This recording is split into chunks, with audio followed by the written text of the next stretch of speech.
Joe Rogan. Yep. Now, I didn't know a whole lot about Joe Rogan. I just knew him as the guy that Fear Factor. Yep. So I didn't know that he became Joe Rogan. Yeah, because I love Fear Factor, and then they just got too ridiculous with it. I was like, I can't do this no more. It was really good. The first couple of seasons was really, really good, and to see what he's turned into as a podcaster. But in the MMA, in UFC, he's your Howard Cosell. Yes, he is. He's very good. He is very, very good. I've never met a person that actually remembers more than Rogan. We go to dinner after the fights. Yeah. And he'll be talking about events at UFC 15, and I'm like, UFC 15? Was that in 2004? Bro, we had 300 now. You talking about 15? Yeah. He's like, I'm telling you, like this. But his memory to recall all these things, I've never seen anything like it. Right.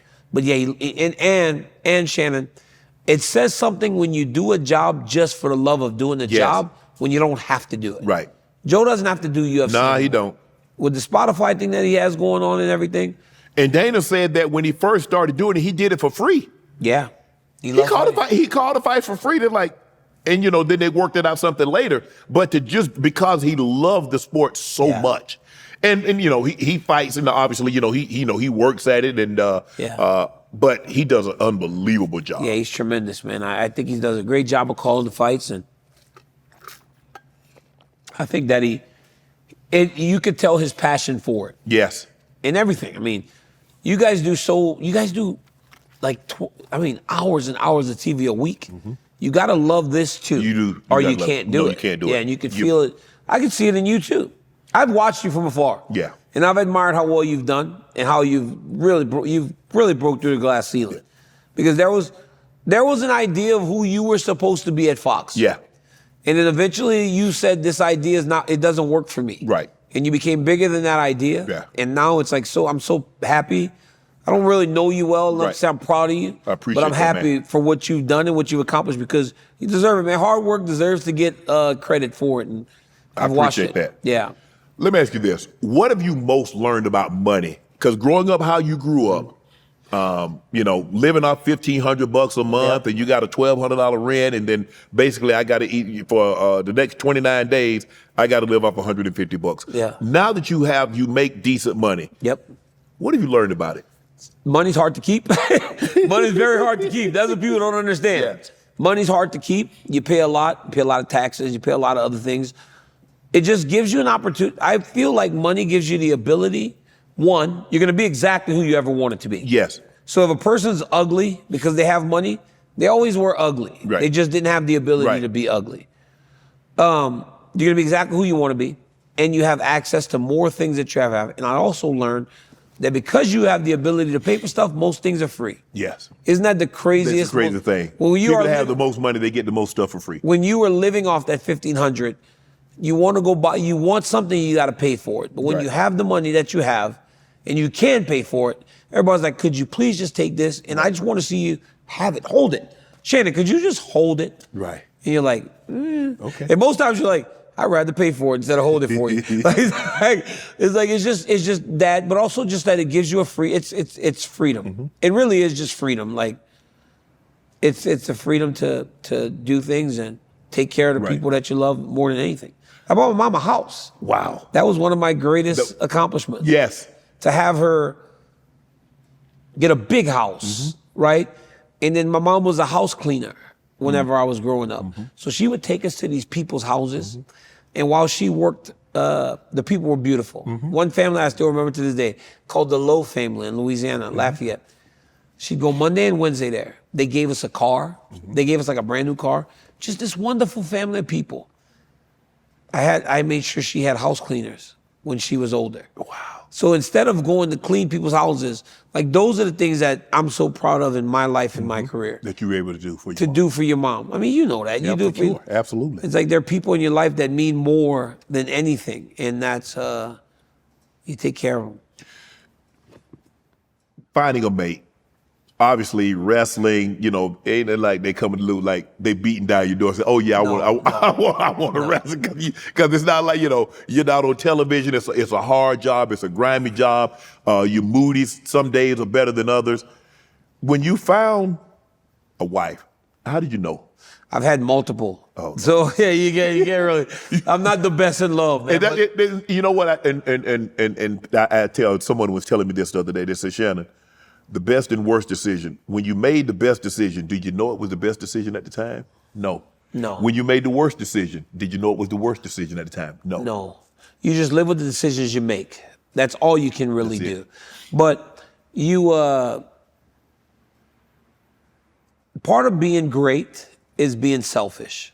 You gotta be. And when you're so selfish, it's hard for relationships to work. Absolutely. And I think that is like probably the thing that athletes need to worry about the most. Because you gotta find somebody that understands. Yes, and not many people do. They don't. It's really hard. Everybody say they can be, I understand. Everybody can be second until they actually have to be second. Until everybody can be second when they don't have. The moment there's a comfortability to life, it's like, wait a minute. Everything that we hoped would happen has now happened. Now worry about. But it's not done yet. The job's never done. No. I feel like for high thinkers like you and myself, to just retire, could you imagine that as life? No. You die. I would. It's like a part of you would die. Yes. And so for me, it's like, I need to be chasing career. Yeah. I need to be I gotta work. I'm a worker. Gotta work. It's what I was put on this earth to do. But that can be seen as selfish. It is. Yeah. But that's the only way you can become great. It's the only way. And greatness is not a sometime thing. It's an all the time thing. It's an all the time thing. You don't get to be great just when you want to be great in front of people. You got to be willing to do that work behind closed doors. Yeah. But you don't ever know anything. Your biological father was shot and killed by his second wife's father in self-defense. Dude. You remember that? Oh, yeah. I remember watching Thanksgiving Day of 1986. We're at my aunt's house, Marjorie. We're all sitting down, we ate, we're all watching The Color Purple. And my mom getting a call, and she goes crazy. It was hysterical. I was a 7-year-old kid. I had no idea what was going on. Then they told her, your dad's just been killed. Joe son has just been killed. Your ex has been killed. She goes crazy. She has to sit down now and tell me that. My older brother is 12 years older than me. Imagine a 19-year-old kid learning that his father's been killed. I'm at 7 just crying because I don't have the greatest memories. I don't have the memories of my dad. Like your brother does. Like my brother does. But I also don't have Shannon, I can retain one real vivid memory of my father. Okay. And that was we were at a truck stop because he drove trucks. Okay. That's it. That's the only real vivid memory I have of my father.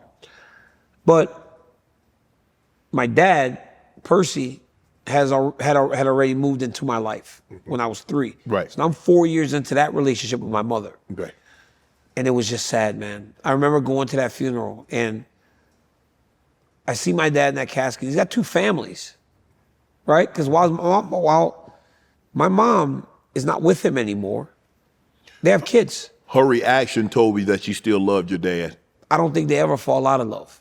It's like something that they don't really let go of, especially that first one. But my mom's sitting there with my dad, and let me tell you, I knew my mom still loved my dad.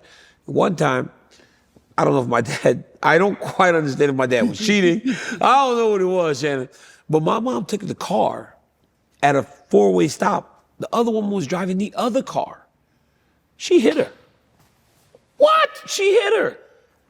My mom was an angel. You better hold. My mom was an angel. Your mama playing bumper. Audrey was an angel. She playing bumper cars and real cars. The cop said, "Why'd you hit her?" She goes, "That's my car too.